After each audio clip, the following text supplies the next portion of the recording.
Hey, thank you so much for tuning in to Instrumental Intel. I'm your host, music producer Chick with Beats, and I'm glad that you're here with me. Today's episode has music industry news, beats by me for your inspiration, and later I'll be joined by my special guest, Phire, and we're going to talk a little bit about everything from music culture to the machine and basically how artists are packaged and branded and presented to the public. So it's going to be a great episode, and before I go ahead and drop that first beat, of course I got to give a shout out to my home station, Grander Radio out of Grand Rapids, Michigan. And with that, let's go.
Alright, I'm back with the Music Biz Brief. First up, TuneCore has partnered with fintech firm Phire to launch a royalty advance program for independent artists, offering upfront cash in exchange for a flat fee to be repaid through future earnings. The new direct advance option lets artists access funding without giving up ownership or equity, with repayment automatically ending once the advance is recouped.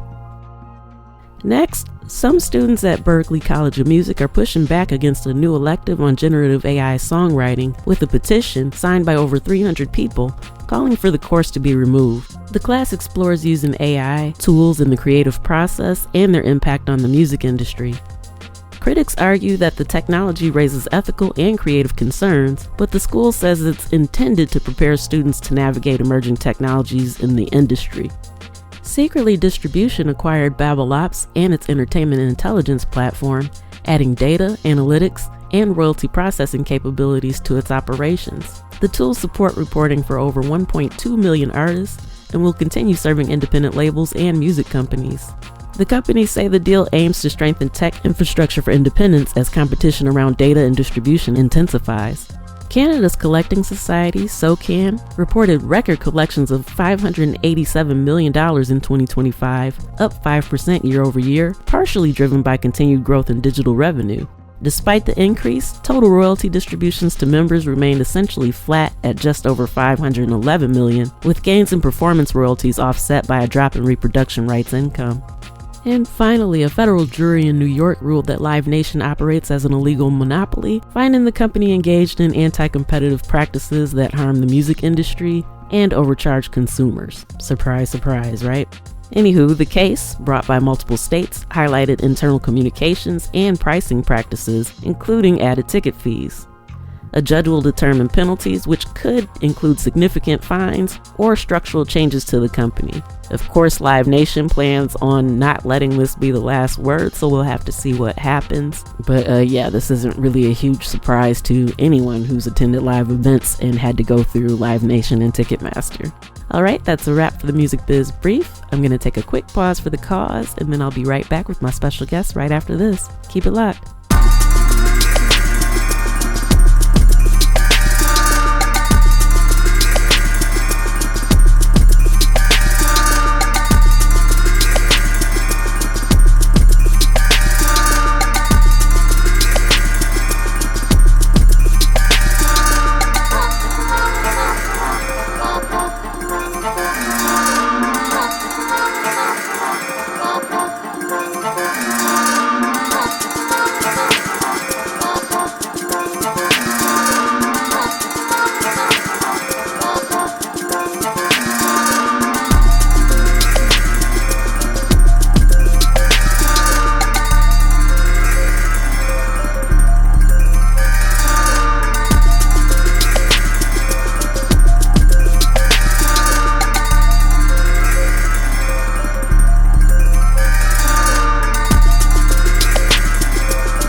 Hey, I'm a chick with beats, multi-genre music producer and strategist to indie artists and labels. Visit achickwithbeats.com for resources for artists and instrumentals in various genres available for songs, vlogs, blogs, podcasts, themes, TV, film, commercials, and more. Once again, that's achickwithbeats.com. That's achickwithbeatz.com. Let's make something happen. Thank you so much for tuning in to Instrumental Intel. I'm your host, music producer at Chick with Beats, and I'm thrilled to say that I have back on the line with me and in the virtual building, Phire. Just in case anybody missed you the last couple times you were on, if you could give a brief introduction as to who you are and what you do. Hey, so my name is Phire. I am a poet and an author, and I am, a full-time family person.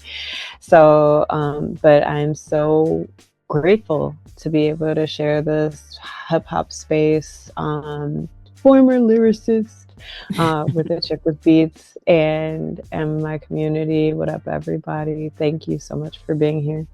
Absolutely. So, I guess first to kind of kick it off, since you have a background in so many different things.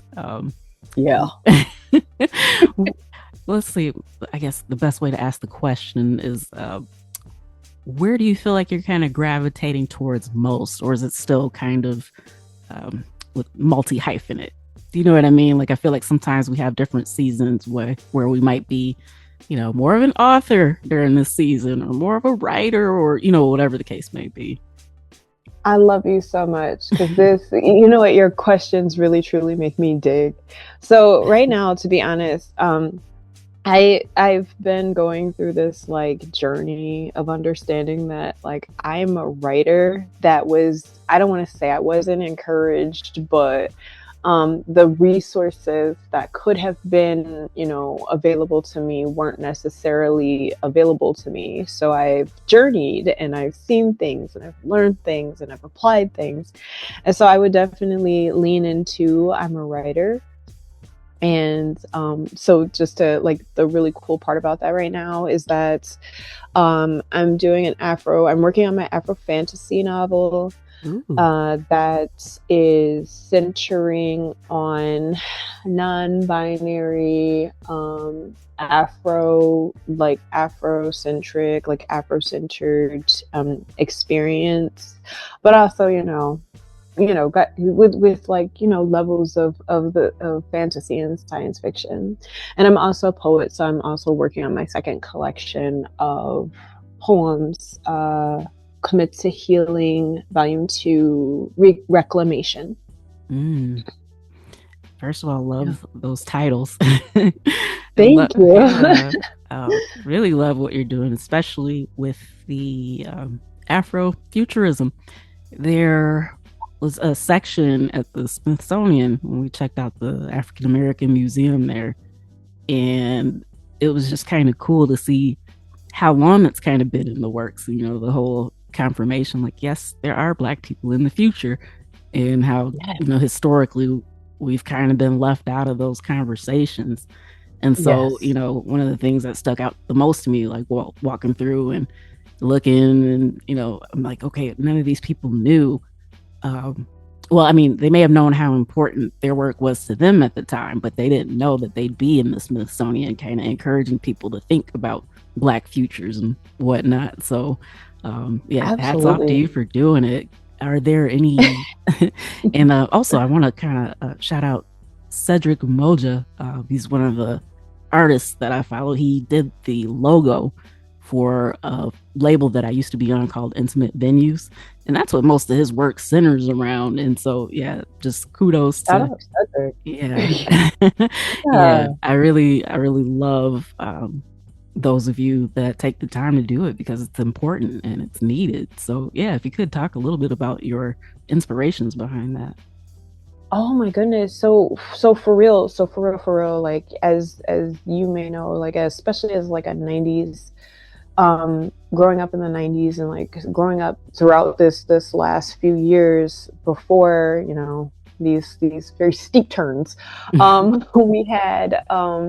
We had like this beautiful relationship with being able to like perceive not just a future, but perceive the present differently and see kind of the things that were seeing the layers beneath the top layer, you know. So we had this like top layer of everybody's happy, everyone can consume, money is flowing, everything is good. But then there were all the other layers underneath. Like, what is a person really saying when they're saying, you know, retail therapy? What is a person really saying when they're talking about, you know, go out and get a job, you know, you know, follow the formula, go to school, get a good job, you know, take care of yourself.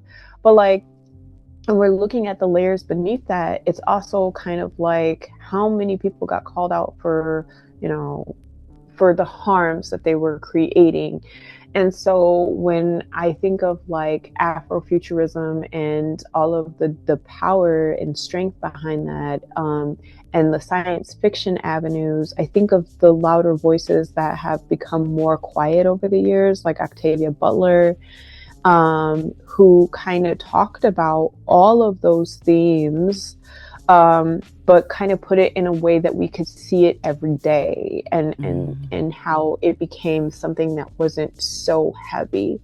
I also think about, you know, how sci-fi specifically it's always intrigued the parts of the brain. It's always encouraged people to ask some of those more critical questions. And when people are not able to ask those critical questions out loud, when they're not able to have those critical conversations, it's been like being able to go into genres that speak to that part of the brain, that speak to that part of the mind, that have been really able to expand that conversation.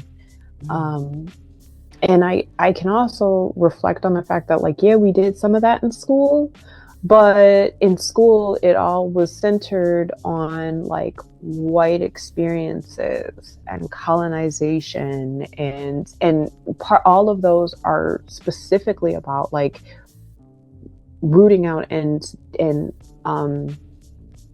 it's called social death. I don't really want to get really into it, but it's really about erasing Black people, and erasing the Black community and Black conceptualization, and that's something that, especially in a space like this one, in a country like this one, it's supposed to be impossible to do because of how many contributions and how much contributing Black people have made. So those are some of my inspirations.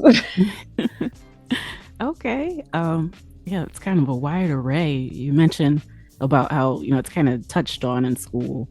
And yeah, there are a lot of things that could be done differently to kind of, I guess, educate those coming up into how to use these types of topics for creative expression. And so I guess with that being said, I know that a lot of places do have, like, you know, maybe after school programs and that sort of thing. But what do you think it would be like if this was kind of ingrained in us, maybe like as a subsection of English, instead of just an elective? You know what I mean? Like, how do you see that changing things?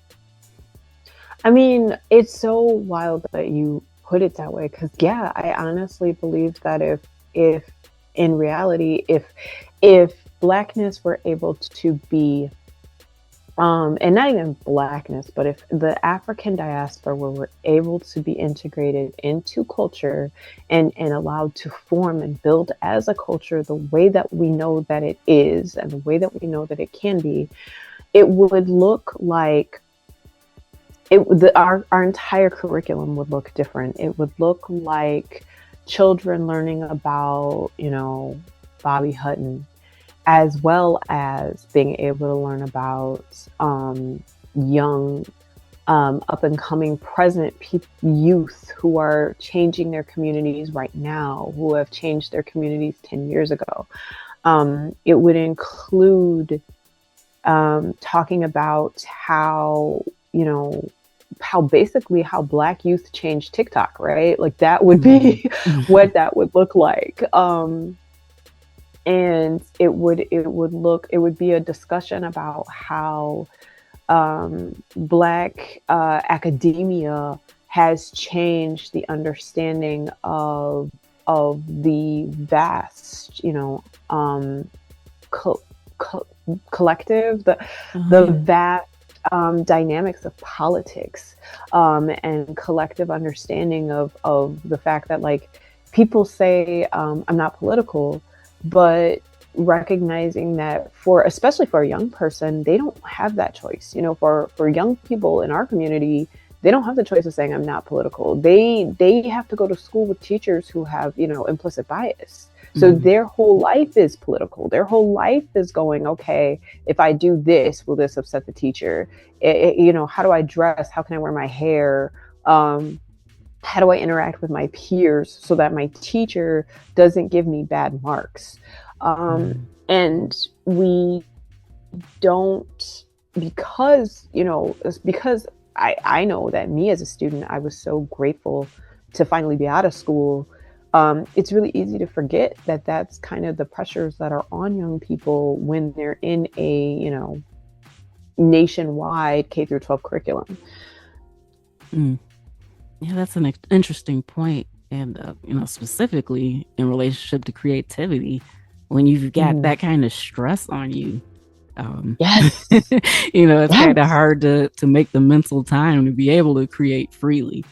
So, yeah. Well, and you and I were kind of getting into the authenticity of that, right? Like when young people are learned, they have to like tune or hone their authenticity to lean into what's acceptable. We end up with what we now know is, the mainstream or commercial hip hop community, right? Like people who are willing to pretty much throw their family under the bus for, that to sign on that dotted line. And, we discount that started so early, but when we really start breaking it down, we see that like it started when, a child was trying to negotiate their grades and make sure that they could, show up and be that symbol of Black excellence that we've pushed so hard on our generations. Yeah, and a lot of it, is tied to assimilation. So yes, yes, yeah, that would make sense as to why it's reflected sonically. Oh man, the conversation about Jay-Z and Black capitalism. Oh yeah, and like I'm not gonna go off on Beyonce again.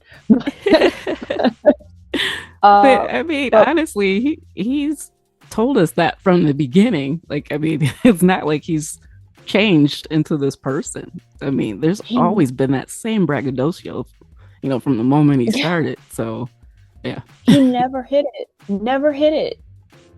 And then, like, and if there was any question about whether he would hide it, I just saw a comment the other day about how he made that whole song with R. Kelly, the Not Guilty song.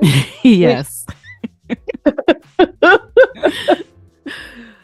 And it's like, yeah, that man was so guilty, but it's like, but at that point, it was more important to make the dollars than it was to uphold the ethics.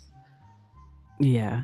And yeah, I do believe that a lot of that is kind of taught to us as we're coming up. I know that I agree what you mean with saying that some people don't really have the luxury to say that they're not political, because I mean, one way or another, you're representing something, right. Whether you're aware of it or not. I do believe that because he's been so forthright with us from the beginning, I think people might put too much weight on his thoughts, especially when they were talking about, what are you going to take the however much money versus the dinner, and how many people actually selected doing the dinner. And then they said he was like, well, no, you should have took the money. But yeah, I guess because people are kind of looking for the results and not necessarily the path to how he got there. I think that a lot of times we put too much weight on the wrong things, and then we still keep seeing this reiterated in music, those kind of coming up, kind of wanting to follow those same footsteps. Does that make sense? No, totally. I think you tap right into it. Actually, is the fact that we have been taught, and even if we go back to like hip hop back in the day, I believe they used to kind of try to show us, the pathway and how you jump from bank to bank. They'd be like, we were over here on this street, then we went over here and we did this, and they talked about their journeys. And then at some point, like when it became about the blow up, more so about the come up, we have watched, we even, but we even knew like Lil Wayne's journey even more so, right? We knew Lil Wayne's journey. We watched that. We literally watched him grow up. Yes. And now they just show up. It's very much so commercialized. These artists just show up on the scene, and there's really no story. There is a story, but the story is not the story. The story is kind of like what they choose to give us, because we don't get to watch it, even though with social media we're made to feel like we're watching it, but we're not. We know like social media is so heavily doctored and managed to the point where a lot of people don't even tweet for themselves. A lot of people, that's old, but a lot of people don't even they don't even post their own videos. They have people who do that for them. So and honestly, I've even seen that within the independent artist sector. So people that don't have thousands of followers, like even they're hiring social media managers and whatnot to kind of do that. So you still don't really get to see the person, just like you said, the story that they want to present to you. It's which is hip hop was supposed to come out as this like very authentic, you come as yourself, we accept, like, and maybe that's been like every movement, right? Like every music genre, we liked the artists that were so authentic and not highly formulated. But that's one of the biggest parts of where this community has been able to build from, and it's been so absorbed. I just think about Doechii, right? Everybody fell in love with Doechii because she had this story about how I think she left her internship or she got fired, and she's like, I'm just gonna put my music out, and then next thing you know, like she's trending and she's across the platform, and she's on, and then she like releases Anxiety and everybody is ready, right? But at the same time, it was like, so at what point did your talent manager tell you what to do? Like at what point did what point did your management company and your support kind of push you out there to the point where now you are where you are? And there's so many people who have done the same thing, right? And we know those people. Absolutely. I always forget who. I want to say it was Steve Jobs, like where if you look really closely, most overnight success stories took a long time. So it's like they make it all seem like that, but like you said, they cut out that main part that could actually help people figure it out. So, exactly. Like we're just gonna pretend this part wasn't here. Yeah. How many no's came, during that time? How many times were you hung up on? How many times were your emails ignored? Yeah. How, like, at what point did you build a team? Like, how many people were with you when, pushing behind the scenes, handing your music and your story off, to people? Who did you know somebody who knew somebody?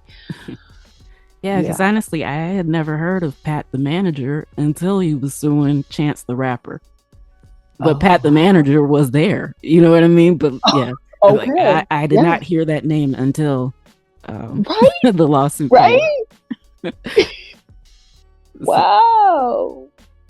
yeah, there are a lot of steps that are missing in between. And I think that when that's missing, and honestly, even if they choose not to kind of acknowledge that time frame, all right. But I feel like the people watching it need to be aware that there was something that happened in between time, because when they do what the artist said they did and they don't get the same results, a lot of times they get frustrated, they end up quitting, or Yeah.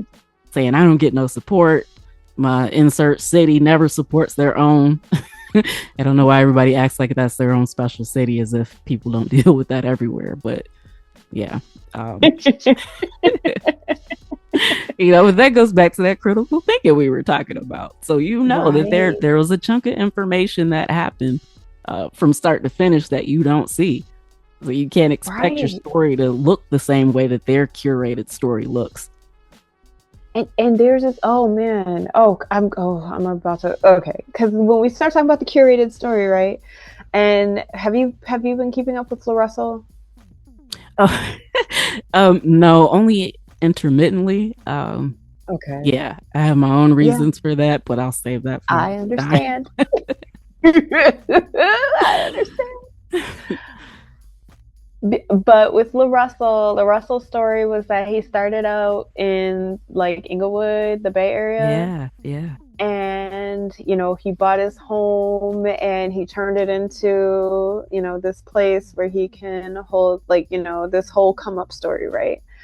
But then he signed to Rock, is it Rock Nation now? yeah, yeah, And it's like, okay, so you wanted to, and he's put out this good image, right? This very positive, uplifting the people image. And we were all, I mean, everyone was rooting and a lot of people were supporting. But he decided to, like, I mean, it's almost like he did a 360, but the kind of way I feel about it was almost like his story was curated from the beginning. You know what I mean? I believe it was. Okay. Yeah. Yes. And like, and then to be like, he's now signed a Rock Nation, and it's like, so what? You can be, so that you can say you came from nothing, and now you're signed to like one of the most interesting personalities in the business. So Yeah, yeah, like, and then to turn around and just tank it all with a poor choice of a release. And then fine, sometimes people make mistakes, but to double down on the mistake instead of just say, okay, I hear you, I did not see it that way, but I see how it can be taken that way. You know what I mean? Like a simple my bad probably could have changed all that. But my bad would have been so simple. yeah, I My, mean, what is that? What stops you from saying that? like, I mean, personally, that whole thing sounded like the very same things that people have been saying about Jay-Z for years. Mm-hmm. Like, like this is, I mean, that played out. It was like, wow, okay, well then there you go, buddy. Yeah. So I mean, and I really don't know the full story. All I know is, kind of what I've seen and observed and kind of got a feeling for. But it goes back to that word again, the authenticity. How do you feel? Does the image match up with what you're hearing and what you're seeing, or even just logic um, from understanding the way the industry works? I've even heard some What? people recommend or say like, his most recent choice might have been part of, the ritual. Like who Right. knows? Yeah.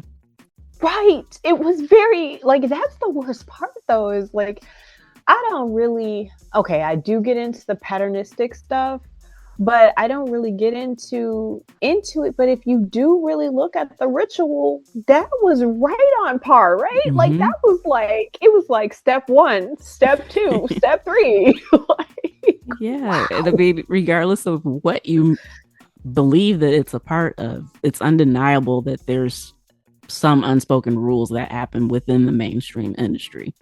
So yeah, I'm not trying to say it's Illuminati or any of that stuff, but there are rules in order to kind of operate within that space. And yeah, to me, it seems like that might have just been another step.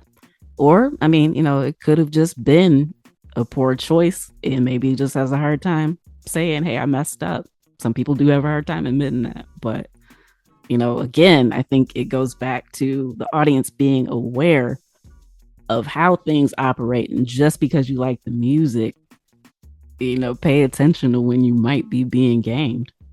Or, you probably shouldn't be putting so much weight on a particular artist's voice or for them to speak out for you.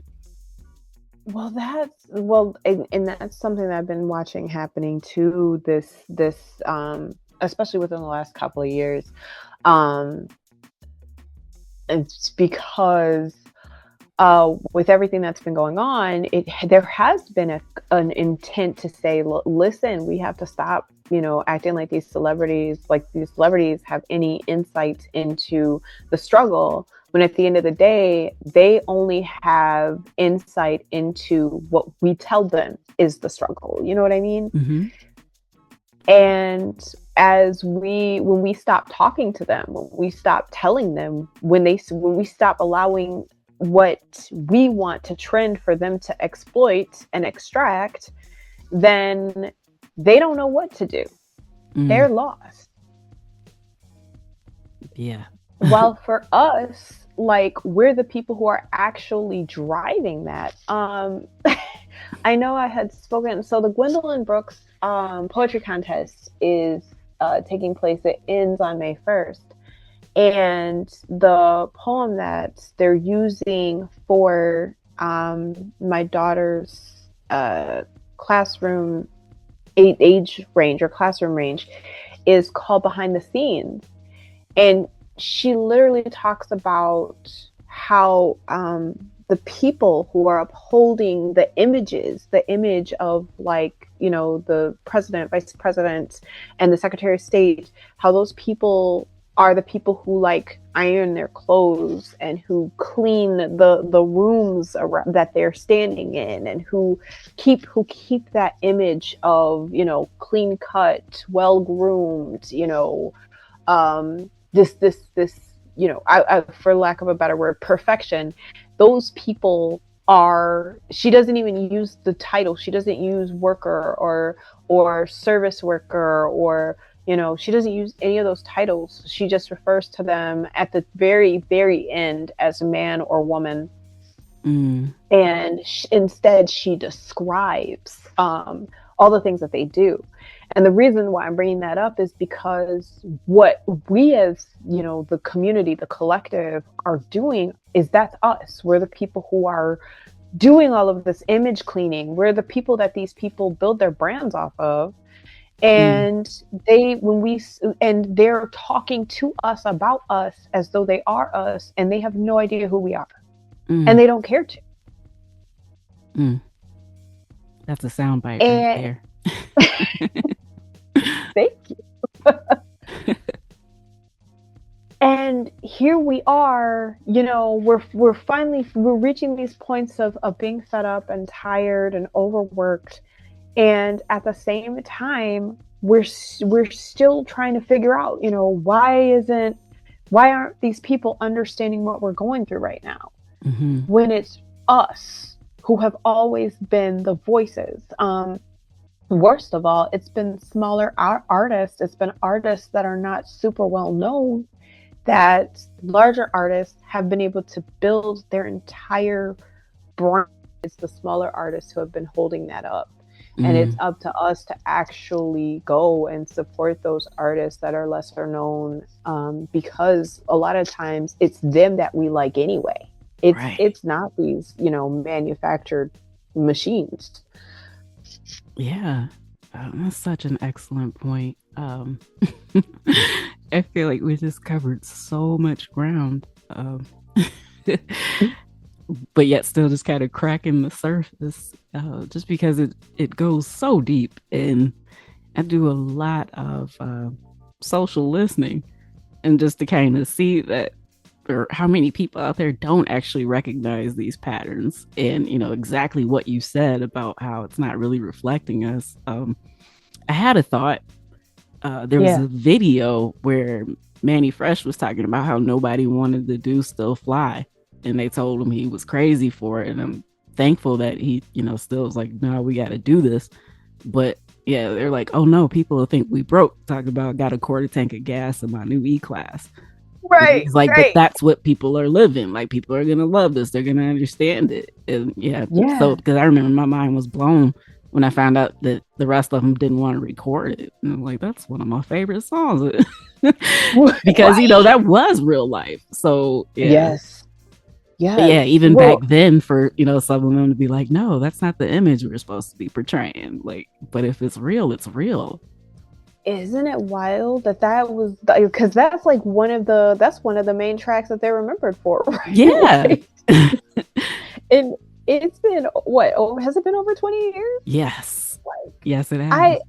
that was one of the most brilliant call out songs, because I know why nobody wanted to do it, because it was all of them. Yeah. Yep. But he had the foresight to know, like, he understood who the audience was, and it wasn't like he was trying to make us feel like he was above us, but to say like, hey, I'm there in the struggle with you. Like, I think that's why it hit differently, because I mean, not to say that I don't like some of the mainstream songs that do the bragging and whatnot, but I don't want to be told or reminded of how broke I am all the time. Listen, you know what I mean? Like, yeah, it's nice to have those that can actually relate to you, instead of just kind of pooing on where you are at your current stage in life compared to how much money they're making. Well, exactly. Well, and I think one of the reasons why that song really, really hit me too, and it's in like, especially in how real it was because I think the punches were comedic, right? It wasn't like they were like, man, I'm just like, it wasn't like, all my life I've been po. Yeah. Do you remember who that is?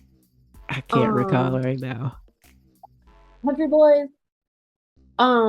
But it wasn't like a, commiserate with me song. It was like a, let's drink and like talk, and like, Right. let's be real, like, let's sit down and let's play a card game, bro. Let's talk about this. Exactly.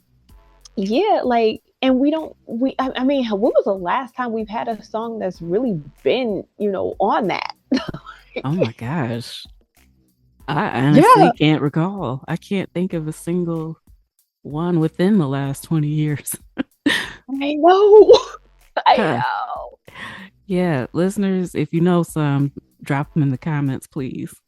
Yes, please. Because, like, I think that's one of the reasons, I can be honest, I think that's one of the reasons why I have been moving toward a lot of the resistance and protest, and like just kind of some of the more revolutionary arts and thinking, is because, it's nice to be like, to be in a space where you're planning your future, and you know what you want, and you can, create those steps for yourself. Mm-hmm. But we also, a lot of times, we do not pay attention. We do not, factor in that the steps don't always look how we plan them, Yeah. And instead of having the conversation that, hey, I had to pivot over here, or I had to sidestep over here, or I had to do this, a different way, I had to take a different approach to this, and seeing that as the win that it is, a lot of times we feel like it's a personal failure. And I mean, one of the things you said about me when we started was, hey, you are in so many different things, and the reality was that I had to restructure my life, because I am authentically born a writer, but nobody was there to say, okay, let's figure out where you would be the strongest, because at the time when we were coming, and even now, the biggest things about our education system is go and make money. Yeah. Yeah. Like, if you could change the world when you do it, that's good, but go make money. And like, and at the time we were coming up, there was no money in writing because it was so hard to get into. Then it became there was no money in writing because it's oversaturated. Then there was no money in writing for this reason. Then there was no money. And so it was like, as much, yeah, your dream is to write that novel or that play or whatever. And being from our culture, there's such a rich history of Black creators who have written plays and books and novels and essays and analyses. And yet, a lot of that access to that, I didn't even get until after I finished high school. Yeah. Yeah. Yeah, absolutely. I can say the same thing, being a few years ahead. Um, might have been, like maybe one or two instructors throughout time, that tried to do their best to make sure that we did, but as a whole, it just wasn't. So, yeah. It was a ball that no one was ashamed that they dropped, like, and then on top of that, because it even goes at least for me, it goes deeper to think about all the Black musicians that we don't talk about. We don't talk about, John Coltrane, or we might hear about, an occasional artist. But did you see Sinners? Yes. Yeah, like, I didn't even know that Buddy Guy was still alive. I did not know much about Buddy Guy. I remember my parents used to have like pride when they saw people. But to have seen, like, in a mainstream cult classic like that, yeah, it was like, wow. Yeah. Actually, come to think of it, when you said that about not talking about Coltrane, you're right. And I was reflecting on the times that I did hear Coltrane mention, and most of the time it's hip hop. So it's almost like, it makes me miss a little bit more when there was a little more education kind of sprinkled throughout. Like, even if the entire song wasn't that way, you still kind of got some background.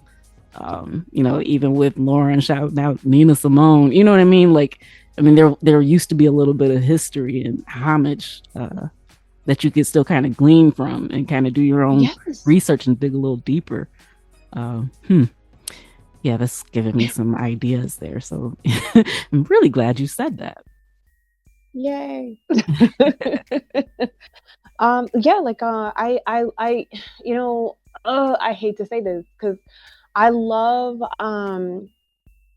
Big Mama Thornton. Yeah. And the ties back to rock and roll, and the ties back to jazz, and the ties back to blues. And we really, like, if you really look back at it, there's storytelling in the evolution and changes. And I think I'm not going to say it doesn't get lost, it gets missed, it gets overstepped because it's so rich. And we try to maintain and manage, not to overwhelm people. And I really do challenge, I challenge everybody, especially with mental health awareness, with poetry awareness, with hip hop awareness, to really truly, like, look at those building blocks and those foundations that have built, the musical entertainment industry of this country. Because it's I don't want to say it's enslavement all over again, but it's not far from it.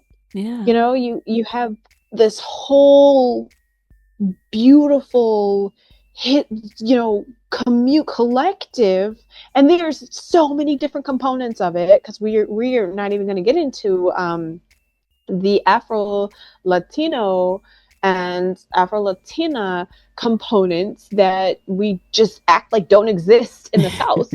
Right. But like, there's this very powerful story that has been told in the entire existence of this quote unquote nation, that comes from that has created the building blocks that now, like, K-pop wants to pretend Black people have nothing to do with. Yeah. Yeah, I It's see. wild. Yeah, it really is. It really is. So, all right, I can't believe how quickly this time went. And so I'm Mhm. hoping that we get to do another part of this again soon. Because this is beginning to feel like a series. Um, because I think I that these things are important to discuss because all this stuff affects our creativity. Well, thank you so much for allowing me to be here and allowing me to just have this moment with you. This, because you're right. It's been like an hour, but it has been a moment.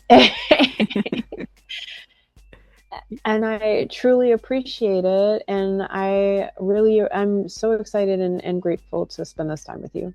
Yes, likewise. And yeah, thank you for taking time out of your schedule. But before I let you go, I want to make sure that everyone knows where they can find you, follow you, whatever you want them to check out, that they have all the necessary information to do so. So you can find me on, let's see, Instagram at Phire.